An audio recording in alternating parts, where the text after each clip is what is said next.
Hi, I'm Sophia Martin here with this week's weekly interview. Today we have Mr. Carey, our very own media director of KBEV. So, Mr. Carey, I just want to ask, we've entered second semester, and what do we plan on getting done? Not that we haven't already gotten so much done this semester, but what are the highlights of this semester, and what are more highlights to come? I think we've had a pretty good year. I think most of what we charted in terms of trying to accomplish, I think we've surpassed it in terms of just trying to hit the critical marks. I think the only thing really left is refining. We've gotten all really the technical parts, I think, for the most part, with a few things left undone. But I think the greater roundup and the greater story would come from students that were actually part of that. Tell me, what have you done in the last 6 months? How many months have we taught now? So August, September, October, November, December. So yeah. So in your half a year, tell me where you were and where you are now, and what accomplishments that you drew directly from your participation with KBEV. Well, I was actually thinking about this very recently, and I figured that from KBEV, I've really learned how to just be confident on camera, as well as not be shy, and become able to speak to people also in situations like this and be comfortable with it. So I think it's really helped me in improving my social skills, which is a really, really great takeaway that I've gotten from this class. Right. I mean, you talk about, now that's your physical performance, your professional performance. But how's that translate even into your dealing in a professional environment? That KBEV creates this barrel where now you're at a studio and you're really dealing in the same terms as a real studio. Right. The vortex that you enter when you come in here, it's on. And because of that, what translates from that professional performance and everything in terms in a professional scale, the business acumen, your time management, and the talent and performance that you're refining and working towards, the understanding of that, how does that cross over into your personal life? The types of just personal journey in terms of just understanding how to deal with personalities, how to find the right balance, and just the kind of growth that you've had in 6 months. Well, setting boundaries with when I need to turn into my stories and when I need to start writing them is something that I've gotten out of this class, just because we have a weekly goal to turn in our stories on Mondays before class. So I've really had to become,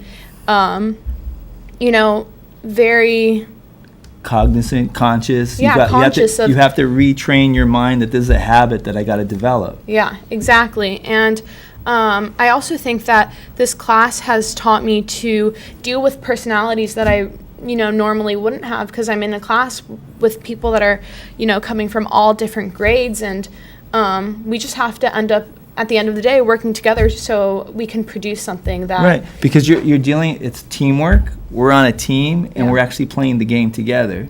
And you're gonna win, you're gonna lose, and it's like how you come out at the end of it, understanding, gee, what could I do better this time? And maybe if I change my personal habits a little in this direction, that I could benefit in the long run, because you see the bigger picture. Right, exactly. Yeah. Now, how did you do just competition-wise in terms of, we go to skills every year. As much as I dislike competition, I just think that in the arts,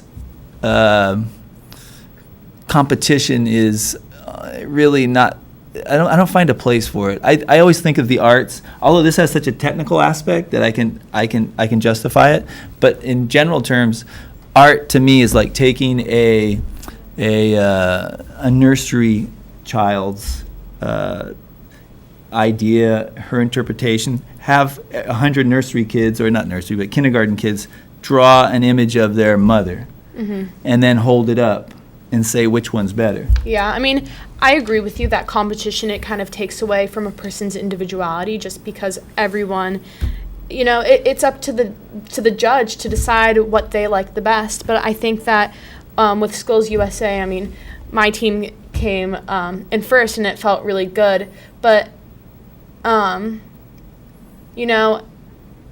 moving on to the next competition, I definitely want to work harder just because I want to keep going forward. But being able for the judge to like the content that we're putting out there, it makes me want to work harder.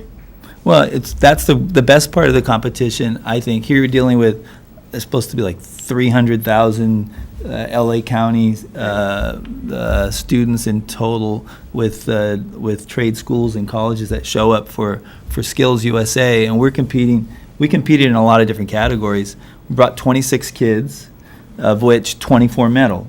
Right. We competed in our favorite competition, which is the broadcast news, where it's teams of 4.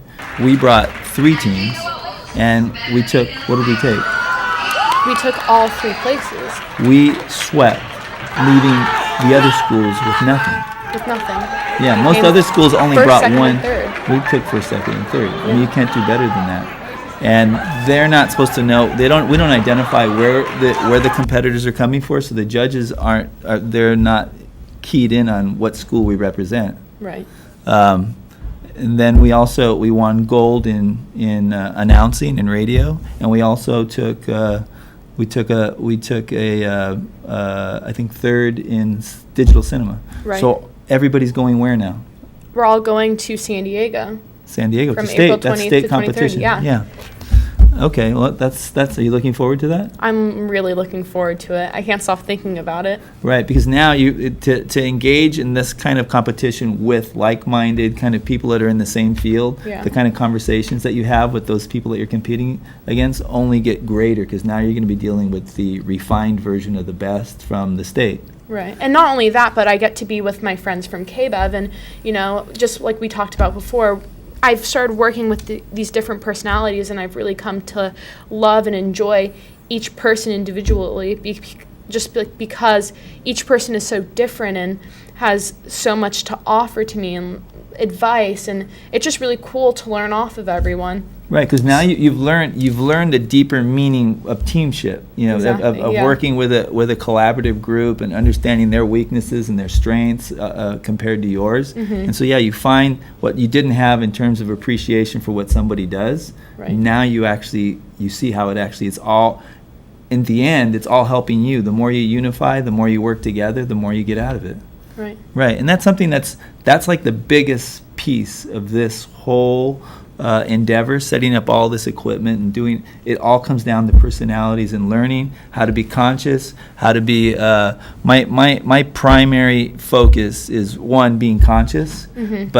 but collaboration's important, but compassion trumps everything. I don't like that Right. word Trump anymore, but let's compassion is the key to everything. And Right. if you look at everything with a compassionate eye, everything's going to come out the right way.